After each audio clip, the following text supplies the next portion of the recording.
PTI के होने वाले इंटर पार्टी इंतखाबात का पाकिस्तान तहरीक इंसाफ ने इलेक्शन कमीशन ऑफ पाकिस्तान के हुक्म पर इंटर पार्टी इलेक्शंस करवा दिए। बैरिस्टर अली गौहर को बिला मुकाबला पार्टी चेयरमैन मुंतखब कर लिया गया, जिसके बाद तहरीक इंसाफ की नई क़यादत हाथ में आ गई है। उमर अयूब मरकजी सेक्रेटरी जनरल के ओहदे पर कामयाब। डॉक्टर यास्मीन राशिद पंजाब, मुनीर अहमद बलोच बलोचिस्तान, अली अमीन गंडापुर खैबर पख्तूनख्वा और हलीम आदिल शेख सिंध के बिला मुकाबला सदूर मुंतखब हो गए।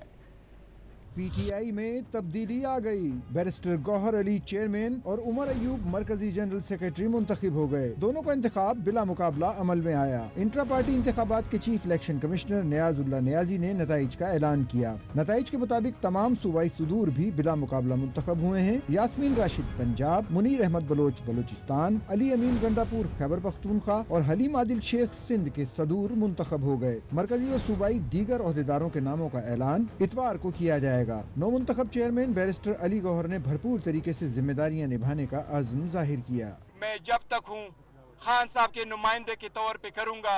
ये मनसब उस वक्त तक मेरे पास एक अमानत की तरह पे होगा जब तक खान साहब वापस नहीं आते। खान साहब इमरान अहमद खान नियाजी साहब चेयरमैन थे, आज भी चेयरमैन है और इंशाल्लाह चेयरमैन ता हयात रहेंगे। तहरीक इंसाफ के नौ मुंतखब चेयरमैन गौहर अली खान ने पार्टी के सेंट्रल सेक्रेटेरिएट का दौरा किया और मुल्क की सलामती, तरक्की और खुशहाली के लिए खुसूसी दुआ की। इलेक्शन कमीशन ने 23 नवंबर को PTI को दोबारा इंट्रा पार्टी इलेक्शन का हुक्म देते हुए तनबीह की थी कि अगर PTI के इंतखाबात ना कराए गए तो बल्ले का निशान वापस ले लिया जाएगा।